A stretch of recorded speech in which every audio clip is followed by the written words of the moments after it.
Every year, 3 million people walk some stretch of the Appalachian Trail. Almost all of them come back. But every so often, someone steps onto the trail and it's like the mountains just swallow them. No body left behind and no explanation.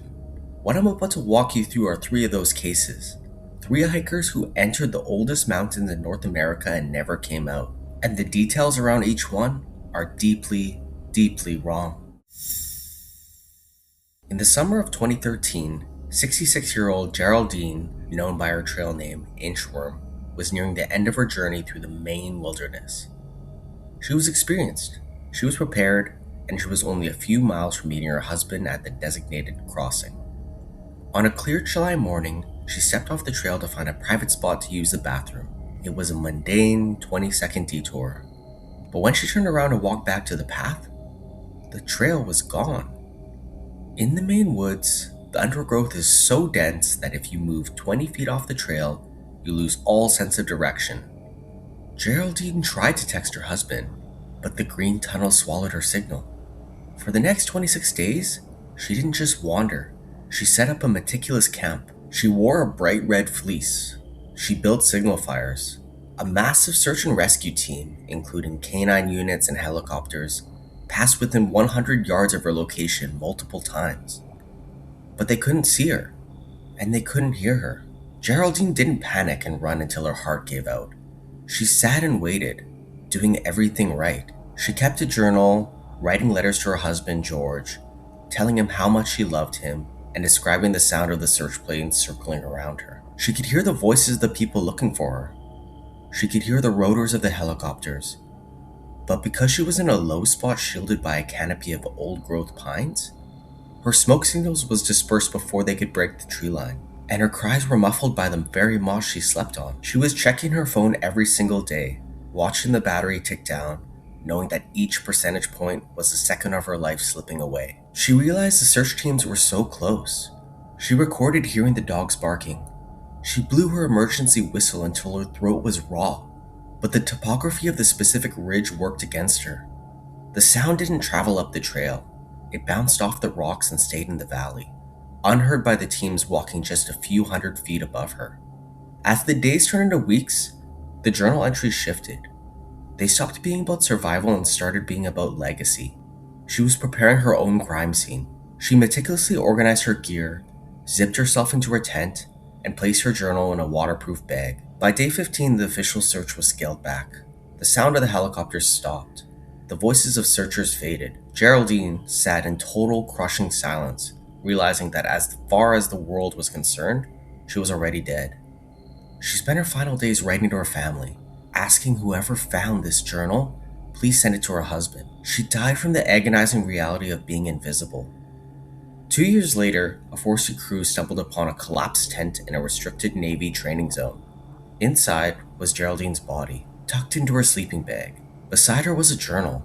She had survived for nearly a month, watching the search helicopters fly directly overhead, screaming for help that never came because the canopy was too thick to see through. But the truly haunting part?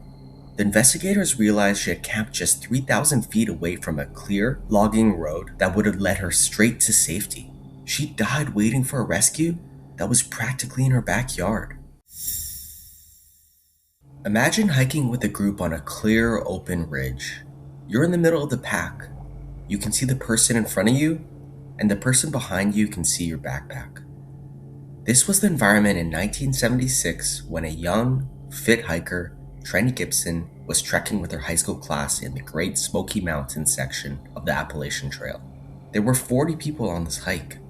It wasn't a remote wilderness trek, it was a field trip. Trenny was walking a well-worn path. At one point, the trail curved around a large rock outcropping. The student ahead of her rounded the bend. 10 seconds later, the student behind her rounded the same bend. Trenny was gone. No scream, no sound of a fall, no disturbed brush. Just an empty space where someone had been seconds prior. The teacher in the lead didn't just wait at the bottom. He did a head count every single time someone reached the milestone. When he realized Trenny was missing, he stopped the entire group of 40 students and had them form a human chain. They swept back along the trail, shoulder to shoulder. It was a narrow, high-altitude ridge with a steep drop on one side and a thick wall of forestry on the other. If she had fallen, they would have heard the crash through the brush. If she had stepped off the trail to rest, they would have walked right past her, but they found nothing. Not a dropped water bottle, not a scuff mark in the dirt, not even a broken twig.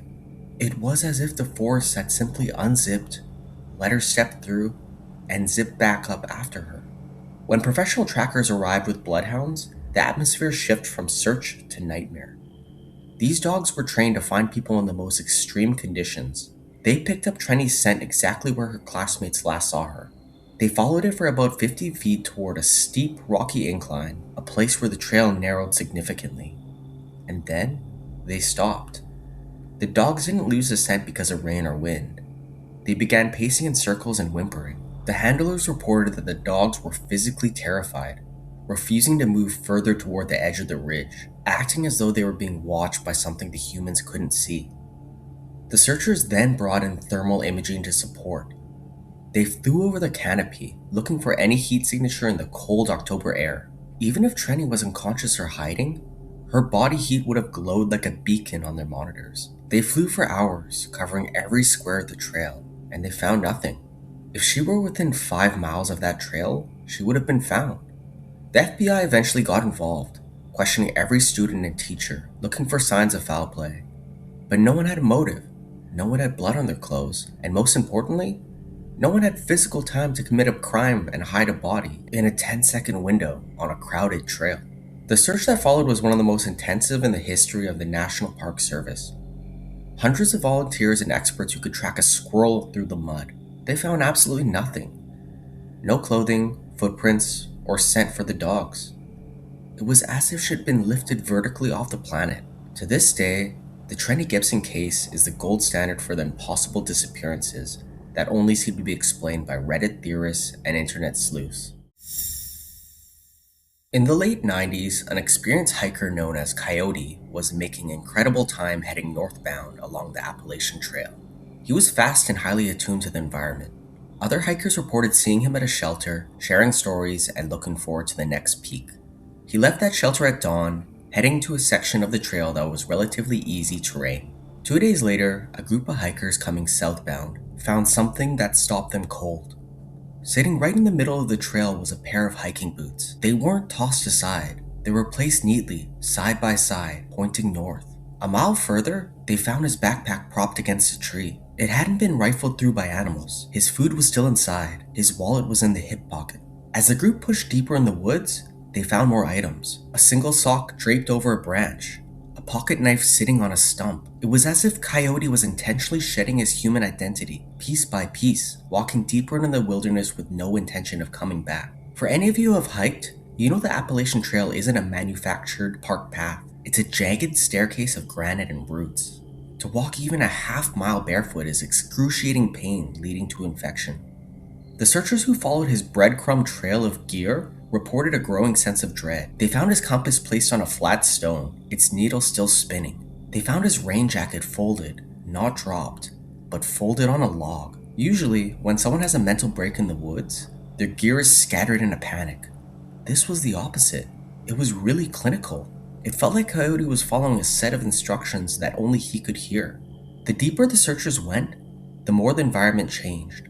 They entered a square mile where extreme weather had leveled thousands of ancient trees, creating a chaotic, waist-high maze of splintered wood and thorns. Moving through this terrain even with full gear is a nightmare. Doing it barefoot and half naked? Practically impossible. Yet, the searchers found skin and blood on the jagged branches, proving that Coyote hadn't slowed down.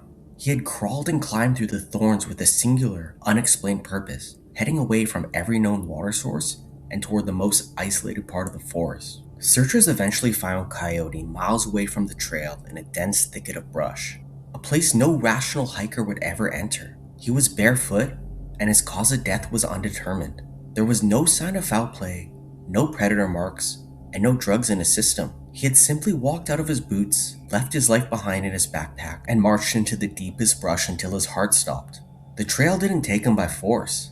It seemed to have beckoned him. And he isn't the only one who have felt that pull. The Appalachian Trail has a way of stripping you down to nothing. But for Coyote, That process became horrifyingly literal.